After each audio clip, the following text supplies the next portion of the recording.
Good afternoon. My name is Amy. Today I'm going to be doing a face and eye exam on Allison. We're first going to start with some bony anatomical structures of the face. This is Allison, my patient. We're going to start with the frontal bone by palpating. Then we're going to come down to the nasal bone. Make sure there's no deformities, any divots. Then we come down to the tip of the nose at the nasal cartilage. Then I'm going to come along her zygomatic bone. Then we're going to go around the orbital margin. Make sure there's no pain. Then we're going to come along the maxilla, just below the zygomatic bones. Then we're going to come to the very corner of both sides, down here to the temporomandibular bone. And we're going to palpate the mandible. Then we're going to go to the periocular ear, which is down here. And then we're going to palpate the external ear, which is just down here. Then I'm going to have her lean back. And just underneath the Adam's apple, we'll have the hyoid. And coming forward, one last thing is I just want to make sure her teeth are okay. Next, we're going to be doing some palpations or talking about some anatomical structures of the eye. First, we're going to start with the bone, which is a fluid-filled structure, which is just around the white part of your eye, or where the eye is. Next, we're going to be talking about the sclera, which is a white layering over the eye. Good. Next, we're going to be talking about the pupil, which is the central part of the eye right in the middle. Then we're going to be talking about the iris, which is usually the colored part. In this case, is the pigmented contractile tissue. Next, we have the conjunctiva, which is thick mucous membrane, which is both on the inner and the lateral sides of the eye. Usually when it's infected, we want to make sure when it's infected, we're looking for any redness, any pus-like or mucus coming out of the eye, and we're also looking for any irritation. Usually the irritation would be a sign of redness. Then we want the cornea, which is a clear lens just right on top of the iris, which is the anterior aspect of the eye. Next, we have the lens, which is a clear elastic structure that is located just behind the eye behind the eye, it's right behind the iris. And then we have the retina. The retina usually is located in the back of the eye. It contains nervous tissues. It looks, when looking inside, usually you want to examine the patient when they are dilated. You'll be looking for nerve tissues, veins. Yeah, you'll be looking for the optic disc. You can look at the fovea, and then we'll make sure that there's no bleeding, any spots in back of the retina. And then also we want to look at the choroid, which is the outer layer of the retina. And so next, what I'm going to be doing is I'm going to be performing a pupillary check. So in order for us to do a proper pupillary check, we want to make sure that the lights are dim. In this case, there's light showing in through the windows, therefore that's why it looks nice and bright in here. I will be shining using a pen light to just shine briefly over her pupils, and I will be checking that upon the arrival of the pen light that the pupil is a muscle, so we want to make sure that it constricts. We also want to make sure that it's not doing reverse effects and dilating. And we also want to make sure that there's no pupillary defects. And then I will continue with my pupillary exam. So here we go. So I'm going to have her face you. Usually what we want is I want her looking straight ahead. For video purposes, she's probably going to be looking towards your direction, but I'm going to give her where I want her to look. I want you to look at my right ear here, please. And I'm going to come starting from the outside going in. I'm going to shine the light. Good. And her pupils respond. Then I'm going to go to the opposite side. Keep looking at my right ear for me, please. We want to make sure that we give them a structure to look at so they're not wandering at an eye and their focus. So if you can look at my ear once again, and I'm going to come over to the opposite side. And we always want to make sure that it constricts and then it goes back to regular dilation. Next, we want to check the eye muscles. There's 6 different eye muscles. We have the superior rectus muscle, we have the inferior rectus muscles, we have the medial and the lateral rectus muscles, which do upward movement, downward movement, lateral and medial movements. And then we also have our superior and inferior obliques, which do circular rotation of the globe or the eye.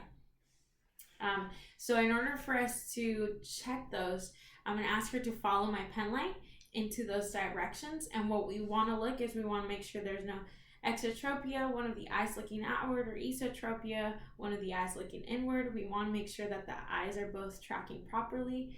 And we also want to check for any nystagmus or bouncing of the eyes. So I'm going to, using my pen light, I'm going to have her, without moving your head, I just want you to have your eyes fixed to my pen light. So I want you to follow it. Good. Good. So I'll always start in the middle and I'll start back up. Good. And come right out. Back. Good. And then we're going to come down this way. Good. And we're going to go straight up and straight down and come back to the middle. Usually I'll be standing at least 2 to 3 feet away from the patient. As noticed, she was able to follow my eyes. She was able to follow my pen line without any complications, any nystagmus, ESO, or exotropia. And that will include or conclude my examination. Now after that, we've looked at the anatomical structures. We want to also inspect the eyes. We want to make sure that there's no swelling around the orbital margin along the eyelids, the superior, posterior, along the inner and outer chambers. We want to make sure there's no discoloration of eyes, any raccoon eyes that can lead into some nasal fractures. We want to make sure that there's no lacerations of the eye. Oftentimes, because of the clear lens, we won't be able to see any corneal abrasions or lacerations. So usually the patient will have very watery eye. They'll probably be covering because anything that goes into the eye is very painful. Usually we'll use, you can use a dye and then shine a light over their pupil and then, or over their cornea, and there will be an abrasion or laceration that will appear. We also want to make sure that there's no bacterial infections, any mucus coming out of the eye, any redness in the anterior or lateral chambers. And then we want to look for the size of the pupil. We want to make sure that there's no teardrop like, that they're both even or equal, and those are the kind of things that we'd like to inspect for. Next, I'm going to be doing a retina evaluation. What I'm going to be using this is an ophthalmoscope. We will turn it on and there will be a light shining through. Down at the bottom, you can adjust the lighting. You'll be using your hand in order to determine how bright or how dim you want your light to be, as noticed here. Here's bright, and then I come down to dim vision right at the bottom. Then on the side, there's some plastic shapes that you can move up and down. And right in the middle, right in here, it's very little, but there's a number. Usually it could either be white, black, or green. That's usually assessing our farsightedness. And then if you go into the red, it's usually assessing our nearsightedness. I will be determining a number by holding the light over my hand. Therefore, we can be able to examine the back of the retina. because again, I'm going to be using Allison. I'm going to be shining this closely to her face, and you'll be able to see how close I am to her face. I'm going to be using my right hand to stabilize her head, and I'm going to be coming in just gently because it is light. It can be very uncomfortable for the patient. Oftentimes, unless this examination can be done with dim lightings and also dilating the pupil. When you dilate the pupil, it relaxes the muscles and allows us to look in. Again, when we shine the light, it usually constricts the pupil. So in order to allow to see all the structures, which is the optic disc, which is like an egg-shaped like structure, you will also be able to see the fovea, which is a little bit more darkish looking. You can see the choroid, you can see the retina, and you'll see inside of those layers. So again, in this case, her pupils are not dilated. We're going to be doing an undilated retinal exam.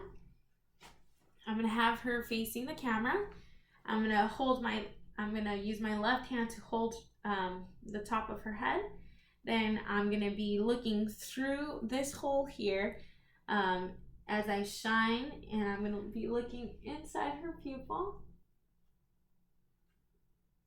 Good. And then I'll be able to see her optic disc. Good. And then sometimes, more often than less, you can see the fovea. And the fovea is just, here's the optic disc, and the fovea is just posterior to the optic disc. So that's what we're looking for, is make sure that it's a normal size disc, which is usually 0.3 to 0.5. Anything greater can be an indication for other pathologies, nerve pathologies that can affect their vision or their pressure of the eye. And then we want to make sure that the retina, everything's intact, that there's nothing falling off like a flap that we're having, that there's no blotches of blood around because of all the arteries and veins located back there. And that will conclude my undilated retina exam. I'll be recording Allison's vision using the Snellen chart.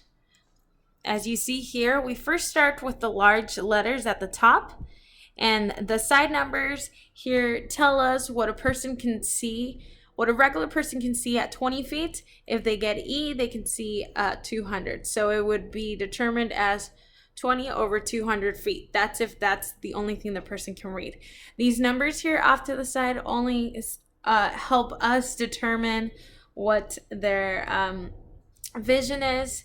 We will always start with the right eye, and then we'll move on to the left eye, and beside them we will write this number here. So whatever line the patient gets correct, that's the number that we will be writing next to their eye on their cheek. First, we're going to start with Allison's right eye. So once again, the athlete or patient should be at 20 feet distance. She will be using an occluder to cover her left eye. We want to make sure that she's covering all the inner areas. Good. So she's not peeking through. We want to make sure that she's not adding any pressure to that left side. So what you'll be doing is go ahead, and I want you to start at the very top, and I want you to read the smallest letter that you can at the chart, please. We'll start with number 1, line 1. E. Good. Keep going. F P T O Z. Good. L P E D. P E C F D. E D F C Z P. F E L O P Z D. G E F P O T E C. Good. Is that the lowest that you can read? Yes. Excellent. So her vision is 20/20. And go ahead, and we're going to switch eyes, and we're going to cover your right eye now. Good. And go ahead and read line 2 for me. F P. Good. Can you read line 5? P E C F D. Good. Can you read line 8? D E F P O T E C. Good. And once again, she got 20/20 vision. So that will determine that she has perfect vision. Lastly, I wanted to mention that we will always verify with the athlete if they're using any glasses or contacts. And if they are, we do want to check them, and we will note in the chart that they're either using glasses or not using glasses. And that has concluded my eye examination. Once again, in review, we went over the bony structures of the face. We went over the anatomical structures of the eye. We went over pupillary reactive check. We also did eye muscles. And lastly, we ended with the Snellen chart, checking for visual acuity. And that is going to be concluding my eye examination.